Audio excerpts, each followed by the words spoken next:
आज की कहानी है। राम राम दोस्तों। तो जो भी होता है अच्छे के लिए होता है। ये काम तो हमने ये बात तो हमने बड़े बूढ़ा था सुनी हुई है। देवदूत की कहानी है ये।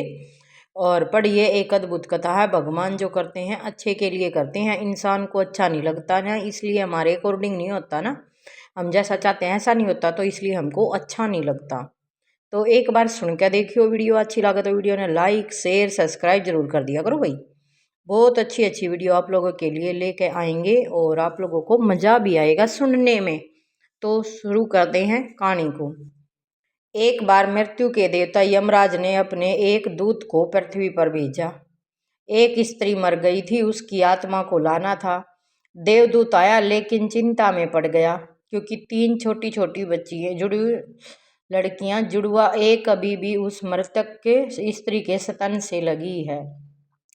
एक चीख रही है, पुकार रही है, एक रोते रोते सो गई है। उसके आंसू उसकी आंखों के पास सूख गए हैं। 3 छोटी जुड़वा बच्चियों और स्त्री मर गई और कोई देखने वाला नहीं है। पति पहले मर चुका है, परिवार में और कोई भी नहीं है। 3 बेटियां, छोटी बच्चियों का क्या होगा? उस देवदूत को यह ख्याल आ गया तो वह खाली हाथ वापस लौट गया। उसने जाकर अपने प्रधान को कहा कि मैं न ला सका, मुझे क्षमा करे, लेकिन आपको स्थिति का पता ही नहीं है। उसकी 3 जुड़वा बच्चियां हैं, छोटी छोटी हैं, दूध पीती है। अभी भी मर्त स्तन से लगी है। एक रोते रोते सो गई है और दूसरी अभी चीख पुकार रही है। मेरा हृदय ला न सका उसको। क्या यह नहीं हो सकता कि इस स्त्री को कुछ दिन और जीवन के दे दिए जाएं? कम से कम लड़कियां थोड़ी बड़ी हो जाएं और इन्हें कोई देखने वाला भी नहीं है। मृत्यु के देवता ने कहा, तू तो फिर बहुत समझदार हो गया। उससे भी ज़्यादा, जिसकी मर्जी से मौत होती है, जिसकी मर्जी से जीवन होता है। यह तो तूने पाप कर दिया और उसकी तुझे सज़ा ज़रूर मिलेगी। और सज़ा यह है कि तुझे पृथ्वी पर जाना पड़ेगा और जब तक तू 3 बार हंस न लेगा अपनी मूर्खता पर, तब तक वापस नहीं आ सकेगा। वो तो ये सोचा था कि 3 छोटी छोटी बच्चियां हैं बेचारी, कैसे पालन पोषण होगा इसका। लेकिन भगवान ने तो भाई कुछ और सोच रखा है उनके लिए, और अच्छा सोच रखा होगा। इसीलिए तो भगवान अपने हिसाब से करता है। उससे न तो बेरा होगा, वही तो जन्म और मृत्यु देने वाला है। लेकिन कई बार हम उसके फैसले पर भी खुश नहीं होते हैं।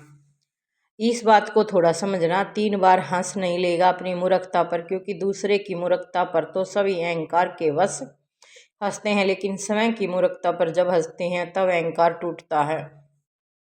वह राजी हो गया दंड भोगने को, लेकिन फिर भी उसे लगा कि सही तो मैं ही हूँ और स्वयं पर हंसने का मौका कैसे आएगा। उसे यमलोक से पृथ्वी पर फेंक दिया गया।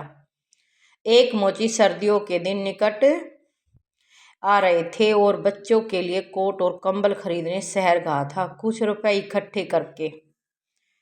जब वह शहर जा रहा था तो उसने राह के किनारे एक व्यक्ति को पड़े हुए ठिठुरते हुए देखा। वह व्यक्ति वही देवदूत था जो पृथ्वी पर फेंक दिया गया था। ये वाक्य देखो क्या हुआ उसके साथ। उसको दया आ गई और बजाय अपने बच्चों के लिए कपड़े खरीदने के, उसने इस व्यक्ति के लिए कंबल और कपड़े खरीद लिए। इस व्यक्ति को कुछ खाने पीने को भी न था, घर भी न था, छप्पर भी न था जहाँ रुक सके। वो तो अपनी सदा दंड भुगतन खातर नीचे उतर रहा था ना। सजा दंड तो वही भोगना पड़ेगा, और कर्म करे हैं जो, वो तो इंसान है। इंसान ने भुगतना ही भोगना पड़ता है। वो तो चाहे कोई भी कुछ भी हो जाए, उसको कोई टाल नहीं सकता। तो मोची ने कहा कि अब तुम मेरे साथ ही आ जाओ, लेकिन अगर मेरी पत्नी नाराज हो, जो कि वह निश्चिंत होगी क्योंकि बच्चों के लिए कपड़े खरीदने लाया था, वह पैसे तो खर्च हो गए। वह अगर नाराज हो, चिल्लाई, तो तुम परेशान मत होना, थोड़े दिन में सब ठीक हो जाएगा।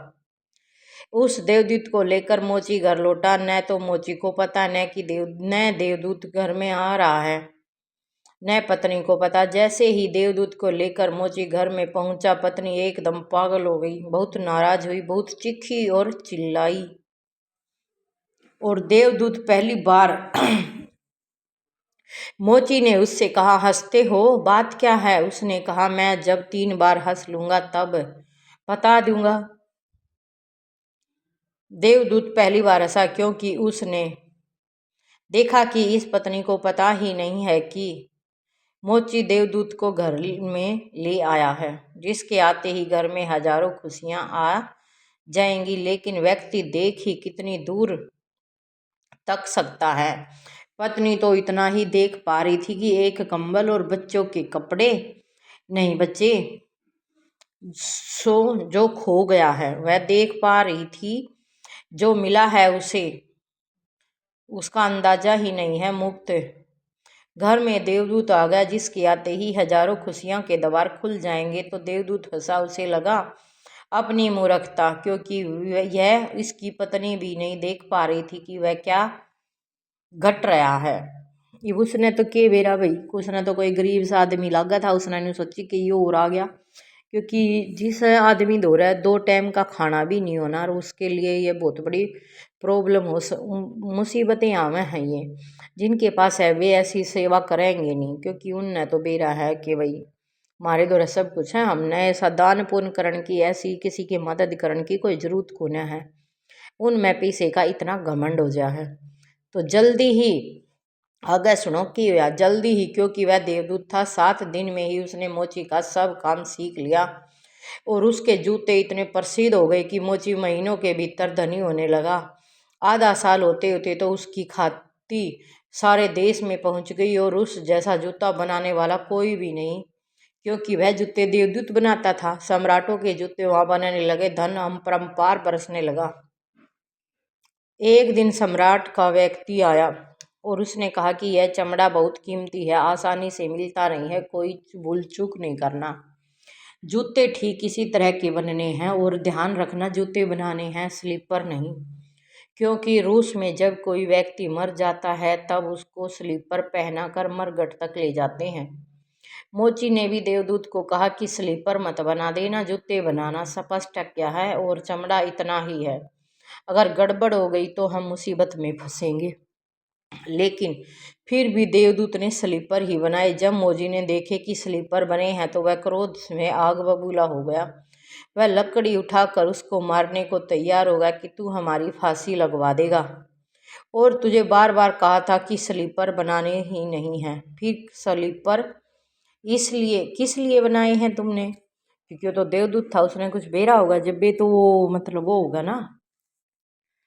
देवदूत फिर खिलखिलाकर हंसा। तभी व्यक्ति सम्राट के यहाँ से भागा हुआ आया। उसने कहा, जूते मत बनाना, स्लीपर बनाना, क्योंकि सम्राट की मृत्यु हो गई है। ये उसने बेरा था ना, उसने तो नहीं बेरा था जूते बनाने वाले ने, तो वो तो जो कर रहा है अच्छे के लिए कर रहा है।